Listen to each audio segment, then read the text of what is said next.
Capítulo 5. El conocimiento especializado, experiencias personales u observaciones. El cuarto paso hacia la riqueza. Hay dos clases de conocimiento.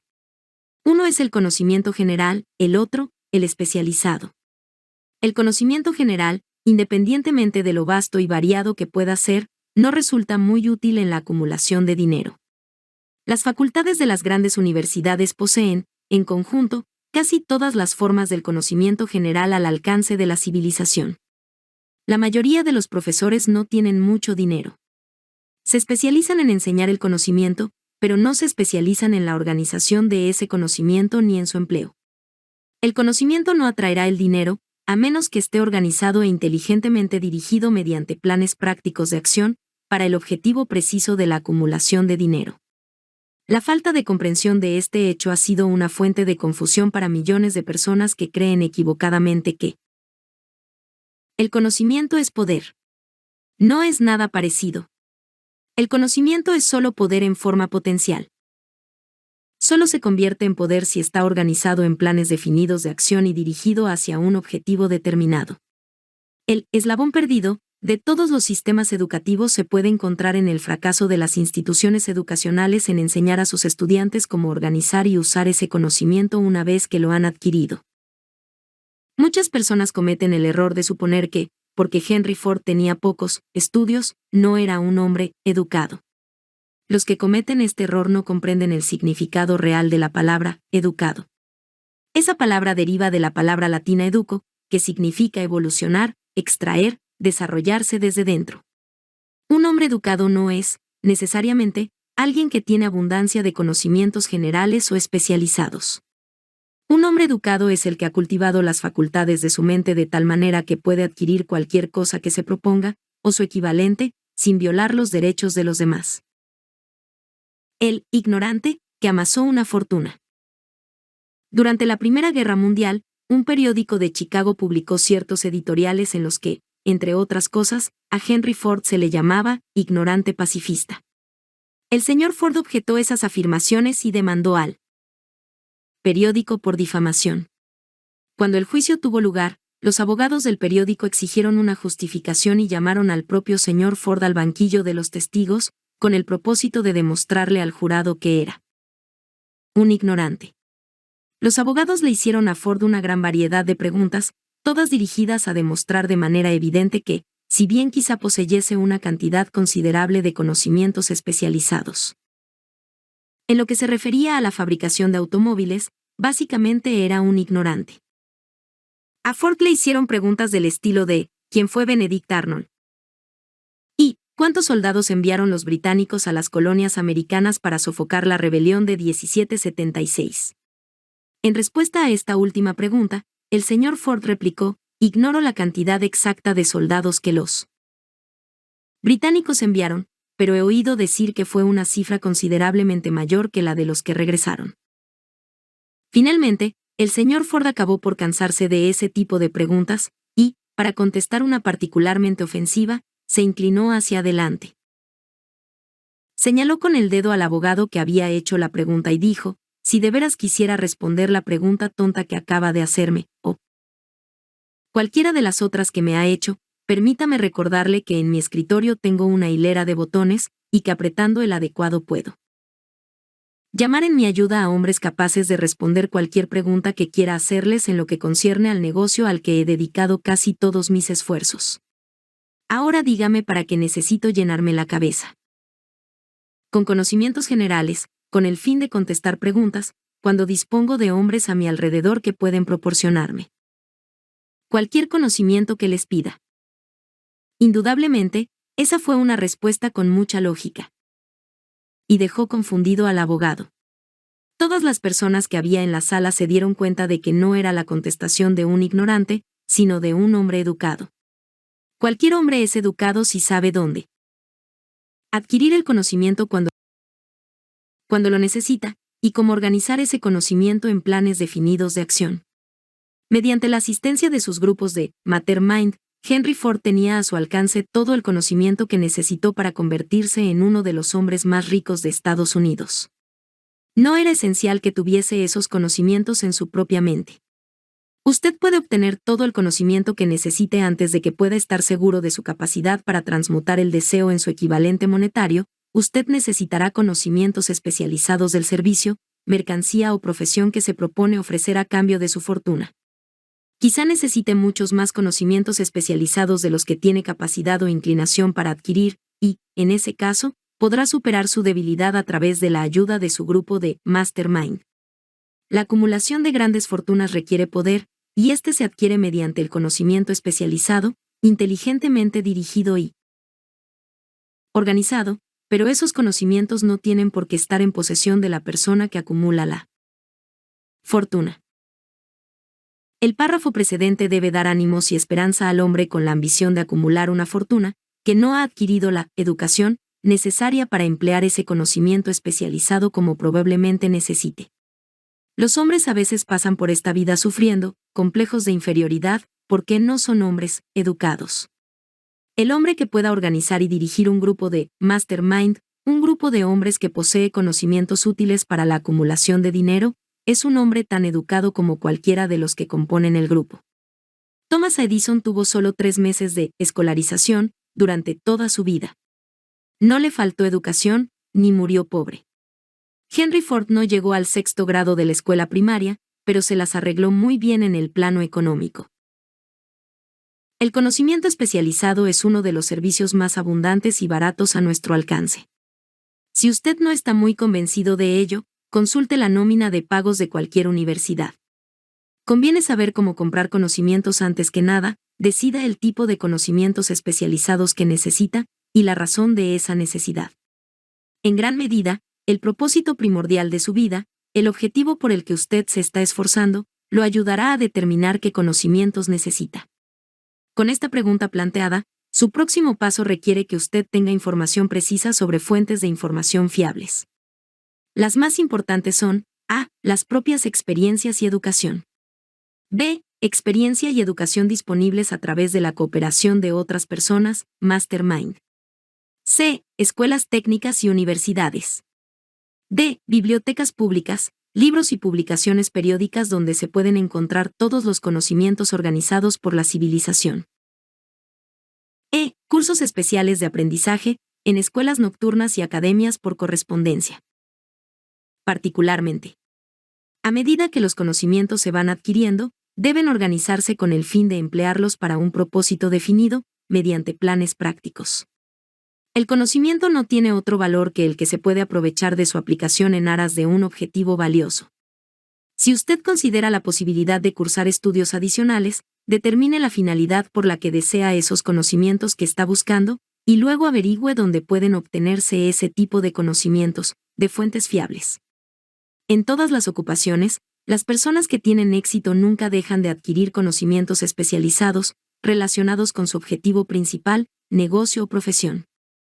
Aquellos que no tienen éxito suelen cometer el error de creer que la etapa de adquisición de conocimientos acaba cuando uno termina la escuela. La verdad es que la escuela hace muy poco más que mostrarnos el camino de cómo adquirir conocimientos prácticos. La orden del día es la especialización. Esta verdad fue puesta de relieve por Robert P. Moore, antiguo director de empleo de la Universidad de Columbia, en un artículo periodístico.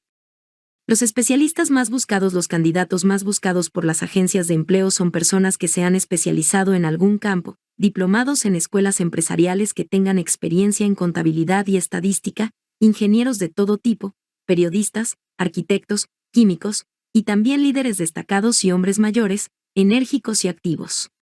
El hombre que ha sido activo durante sus estudios, cuya personalidad le permite llevarse bien con toda clase de gente y que ha hecho un trabajo adecuado con sus estudios, tiene un perfil más favorable que el estudiante más estrictamente académico. Algunos, gracias a sus múltiples y variadas cualificaciones, han recibido variadas ofertas de trabajo, y varios, hasta 6.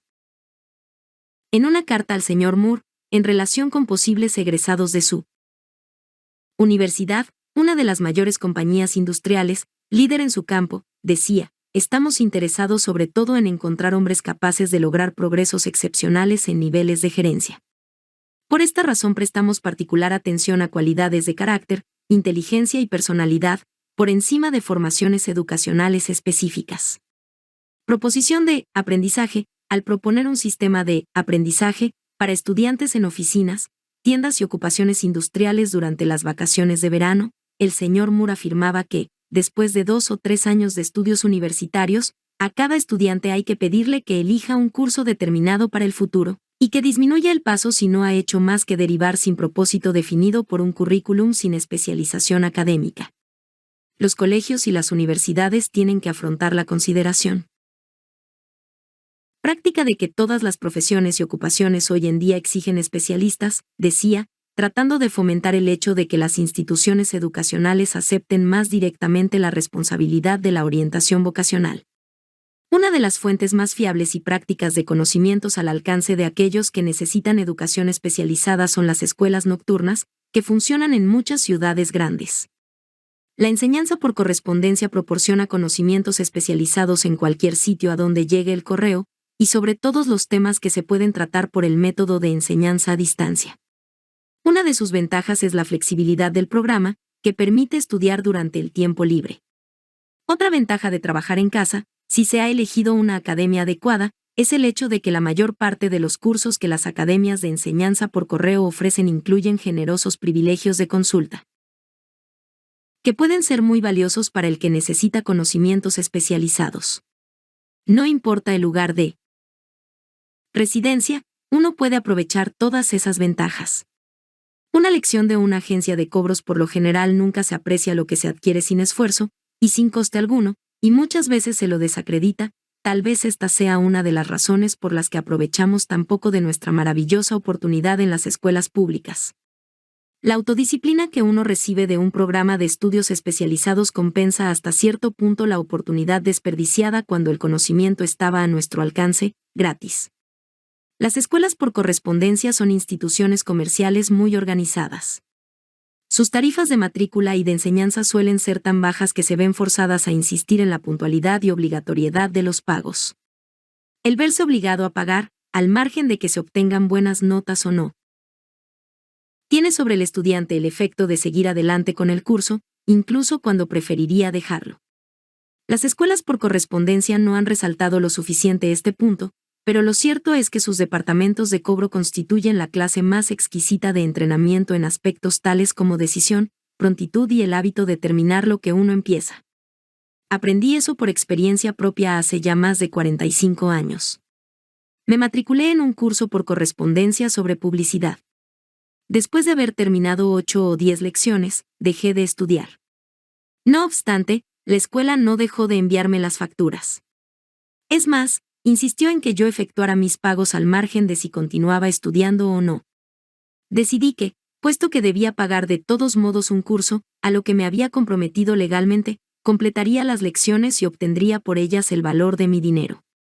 En aquellos momentos tuve la impresión de que el sistema de cobro de la escuela estaba demasiado bien organizado, pero más tarde aprendí en la vida que eso formó una parte valiosa de mi entrenamiento, para la cual no había tenido que pagar nada. Al verme obligado a pagar, seguí adelante y terminé el curso en cuestión. Más tarde descubrí que el eficiente sistema de pago de aquella escuela también fue provechoso para mí, puesto que acabé por recuperar con creces el dinero pagado, ganándolo gracias al curso de publicidad que había terminado tan de mala gana. El camino hacia el conocimiento especializado se dice que en Estados Unidos existe el sistema de escuela pública mayor del mundo. Una de las cosas más extrañas acerca de los seres humanos es que solo valoramos aquello que tiene un precio. Precisamente porque son gratuitas, las escuelas y bibliotecas públicas gratuitas de Estados Unidos no impresionan a la gente. Esa es la razón principal por la que a muchas personas les parece que es necesario adquirir conocimientos adicionales después de haber abandonado la escuela e iniciado la vida laboral. También es una de las razones principales por las que los patronos dan una mayor consideración a aquellos empleados que se matriculan en cursos por correspondencia. Saben por experiencia propia que cualquier persona que tenga la ambición de emplear una parte de su tiempo libre para estudiar en casa, posee esas cualidades que son necesarias para el liderazgo.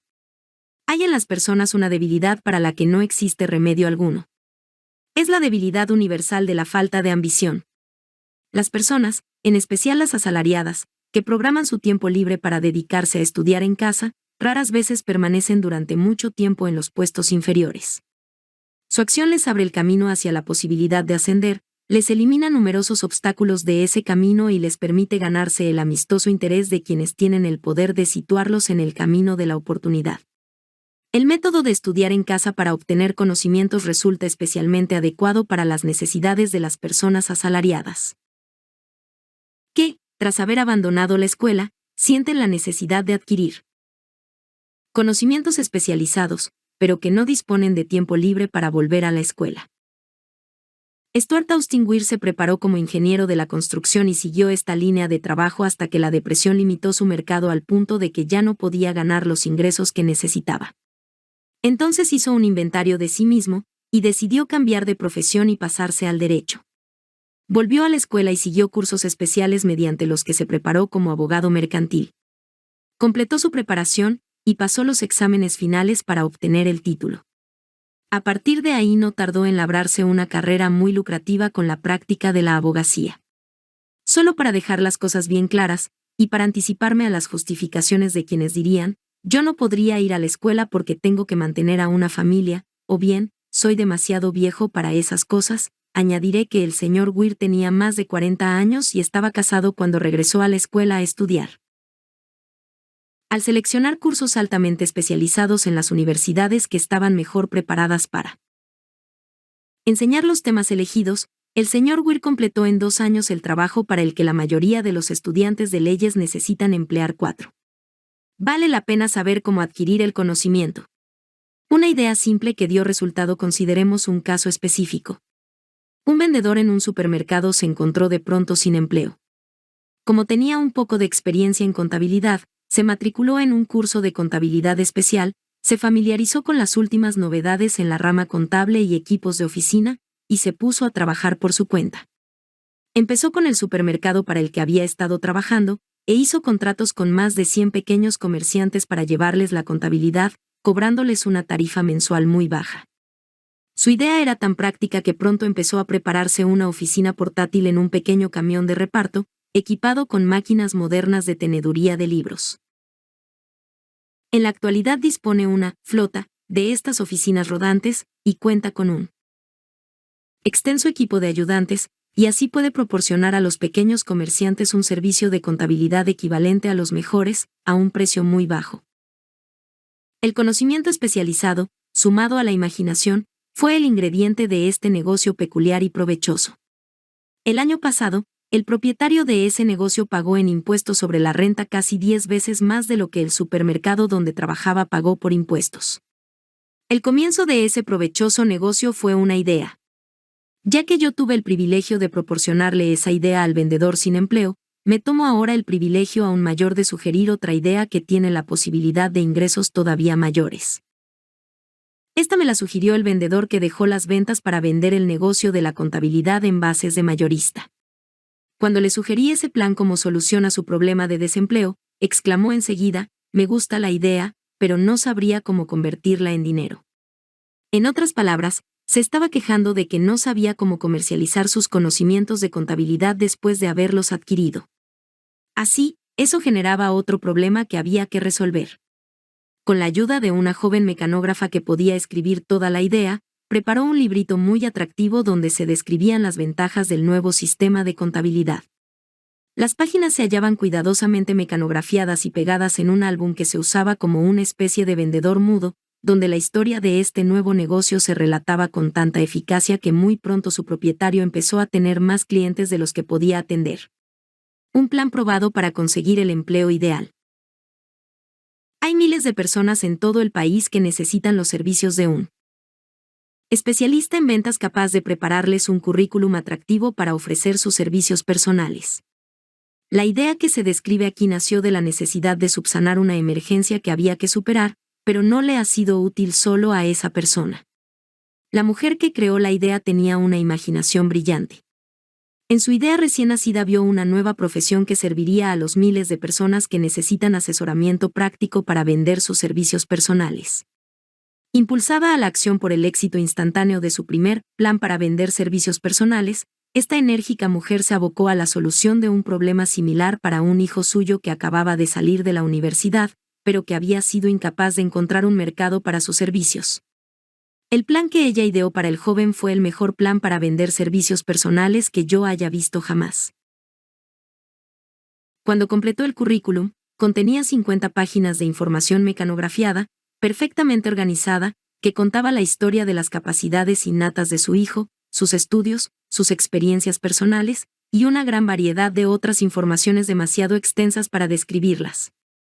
El libro con el plan también contenía una descripción completa del puesto de trabajo que su hijo deseaba, y un esquema del plan que pondría en práctica para alcanzar ese puesto. La preparación del libro del currículum requirió varias semanas de trabajo, durante las cuales su creadora enviaba a su hijo a la biblioteca pública casi todos los días a buscar datos que ella necesitaba para preparar el plan de venta de sus servicios. También lo enviaba a visitar a todos sus competidores para el empleo, y de ellos reunió información vital en lo concerniente a sus métodos de venta, que fue de gran valor en la formación del plan que intentaba usar para alcanzar la posición que buscaba. Cuando el plan quedó terminado, contenía más de media docena de excelentes sugerencias para uso y beneficio del posible empleador. Usted no tiene que empezar desde abajo. Uno podría sentirse tentado a preguntar, ¿por qué todas estas complicaciones para asegurarse un trabajo? La respuesta es, hacer bien una cosa nunca es una complicación.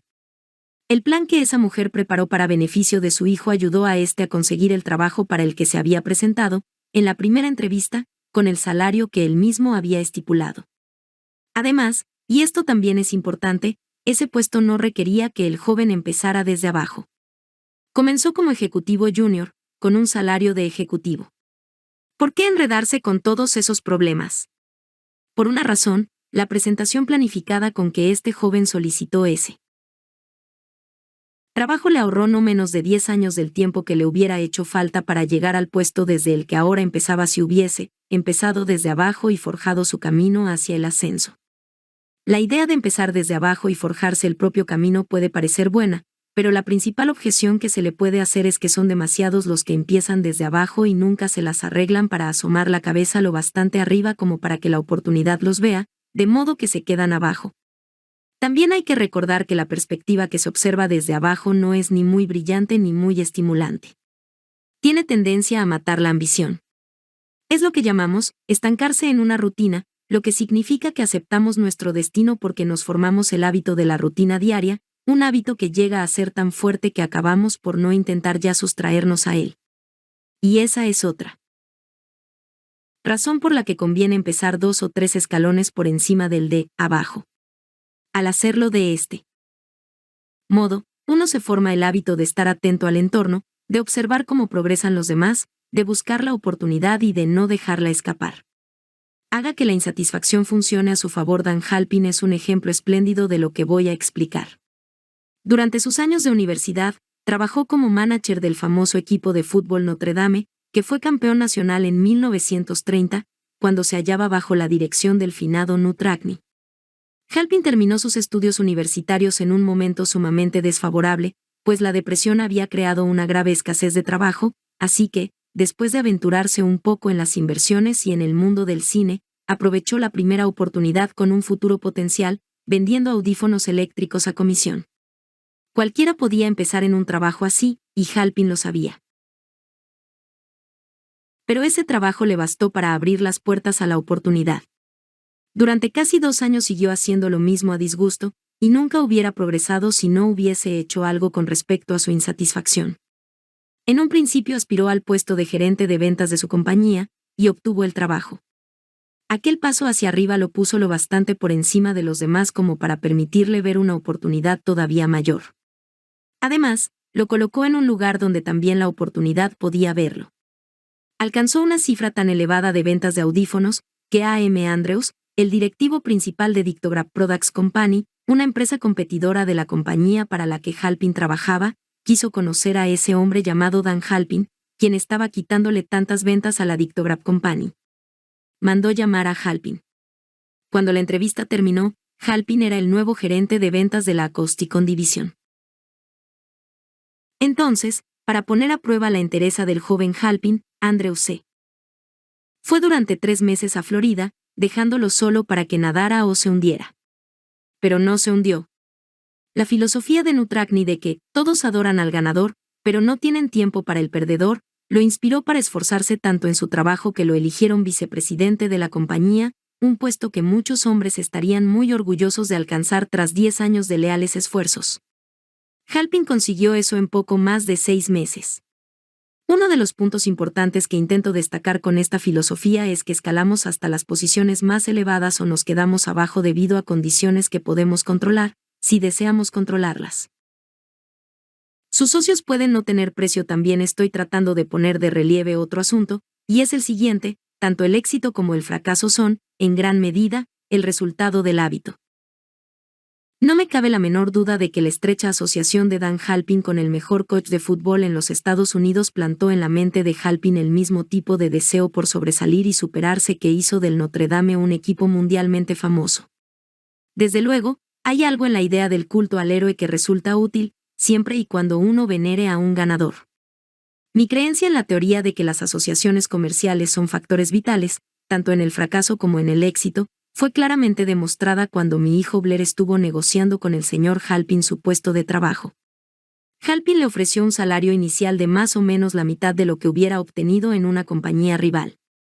Yo ejercí mi presión como padre para inducirlo a aceptar su trabajo junto a Halpin, porque estoy convencido de que la estrecha asociación con alguien que se niega a comprometerse con circunstancias que no son de su agrado es un bien que nunca se puede calcular en dinero. Estar abajo es hallarse en un sitio pesado, inaprovechable y monótono para cualquiera. Por eso me he tomado tiempo para describir la forma en que los comienzos desde abajo se pueden eludir con una adecuada planificación.